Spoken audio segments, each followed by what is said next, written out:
Good afternoon, friends and family of Facebook, and travelers and wanderers and pilgrims and change makers and difference makers, and just anybody who's listening. I am. I took a break. I've come outside. As some of you know, I live right near the harbor in Sunderland. There's a big boat in another little boat over there, a little fishing boat coming in. There's the sea over there, and I got something really heavy on my heart today that I want to share with you. It's not an easy topic. And it might be an easy topic. Who knows? That's probably just another story that we all use to keep our defenses up and stuff like that. But this morning I had a massive moment, if you could call it that, or maybe it was just a moment. Some of you may even say, "Geez, Liam, what are you talking about?" I meditate almost every morning, and this morning I have this set of practices that I do to start off my meditation, and I had some thoughts come up during this practice, and it's not a practice designed for thoughts to come up. It was just it's a breathing practice before I start my meditation. But these thoughts came up, and more thoughts came up, and more thoughts came up, and this line of thinking. And yes, if you hear me kind of being vague about it, I am purposefully, in a way, and you'll understand hopefully in a minute. And when I did my pilgrimage, I came to a point in Edinburgh where I felt like I finally landed at a spot where the idea of belonging, where do I belong, where do I come from, that question was answered unequivocally and resolved, and it is today. But a new word rose up as I released some people. These thoughts came up, and they were somewhat painful. So what I do is I go through a release practice, and I release the people to whom that pain is attached. And I did that, and I said in my release, "You no longer belong to me, and I no longer belong to you." But another word came up in the middle of that, and it came up very fast and very deep, and that word is connection. Connection is not belonging. Belonging is, for me, a long-term thing, understanding where you come from, understanding what your ancestry is, having that sense of belonging. Who do I belong to? Connectedness is even deeper. Connectedness, as I've been reading today, comes from something much more, or the lack of connectedness, or not, the lack of feeling connected, comes from something even deeper. On Tuesday, I had the opportunity to go to a conference about suicide. And if you hear that, sorry, these are moments. There's going to be quite a few moments in this one, so bear with me. There's going to be quite a few. When people feel connected to who they are, connected to their community, connected to their family, connected to their friends, when they feel connected and they feel safe in that connection, and they feel secure in those connections, and they feel the sense of love in those connections, it's much less likely that they would commit suicide. At my work at the Matt Talbot Center, one of the things that we used to say was that the pathway away from addiction was connectedness. Gabor Mate says it this way: if our environment cannot support our gut feelings and our emotions, then the child, in order to belong and fit in, will automatically, unwittingly, and unconsciously suppress their emotions and their connections to themselves. For the sake of staying connected to the nurturing environment, without which the child cannot survive. A lot of children are in this dilemma. Can I feel and express what I feel? Or do I have to suppress that in order to be acceptable, to be a good kid, to be a nice kid? And he goes on to say, it's not an automatic outcome of living in the world that we should become disconnected. It's a product of a certain way of life and a certain way of parenting and a certain childhood experiences where it becomes too painful to stay connected. So disconnection becomes a defense. Yesterday I met with a fella by the name of Phil Kahn who works at an organization called Oasis Community Housing, and they have a drop-in center just south of Sunderland. And we talked about this. It's a drop-in center for homelessness, for the homeless, and one of the key elements that we discussed was connectedness, connection, feeling connected, being connected, connected to self, connected to our friends, connected to our family. And this morning, when I look back over my life, the thing that I realized, and this is hard to say, the thing that I realized I had been doing my whole entire life is I knew I wasn't running from something when I did my Camino. When I did this long pilgrimage, I knew I was running to something. I knew I was walking to something. And I knew that I was walking to self in a way, to connect to self. And I did that in a massive way.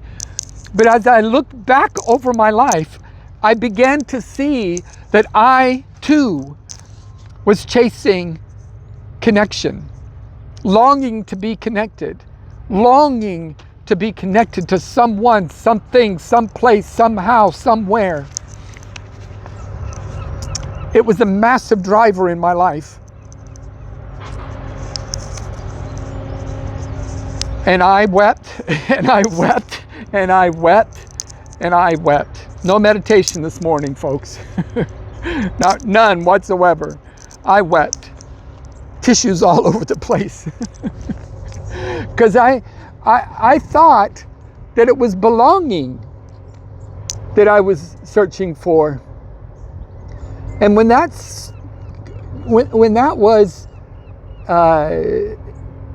for all intents and purposes, handled or put to rest when I got to Edinburgh in my pilgrimage, I thought, okay, well, good, I'm here. I found it. I belong. I belonged in the UK. I belong. But that's not what I was looking for. I was looking for connection.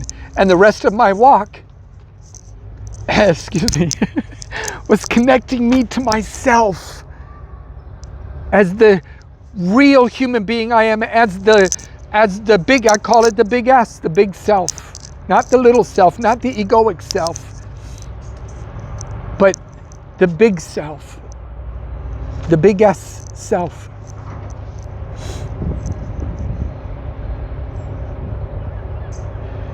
Years ago in Seattle, I worked in downtown Seattle. This would have been 2002, 2003, 2004, all the way to 2008, I think, maybe somewhere around there. I worked not too far from Pike Place Market, and for those of you that have been to Seattle and live in Seattle, of course you know where that's at. And I used to go to the Pike Place Market, and there's a place called the Market Grill in there. And they make amazing grilled sandwiches and grilled halibut sandwiches. And I would go there and get myself a sandwich, and then I would walk down to the waterfront, or I'd walk to the park that's right on the same level as the Pike Place Market, and I'd sit and I'd eat my sandwich. It was one day I went down to the waterfront, all the way down to the waterfront. I found myself a picnic table, and there was a gentleman sitting at the picnic table. And I asked him, do you mind if I sit here and eat my sandwich? He says, no, you can sit down. And I looked at him, and I thought intuitively that he was likely homeless. He was a bit disheveled and not necessarily, definitely not in a business suit. But I thought, well, maybe maybe he is, maybe he isn't, I don't know. Well, after a couple minutes, I asked him, do you do you need something to eat? Are you homeless? And he said, well, yeah. And so I offered half of my sandwich to him and some of the fries that I had, and we sat and talked. We talked for about an hour and a half, and we had an amazing conversation. I learned a lot about him, his family, being a veteran, what it's like to be a veteran, going to war. He's a Vietnam veteran, and after about an hour and a half, I needed to go back to work, and so I stood up and I said, thank you very much for letting me sit with you at this picnic table. And he said, well, thank you. And I said, well, it was just a sandwich. And he said, no, not for the sandwich, for sitting and talking with me.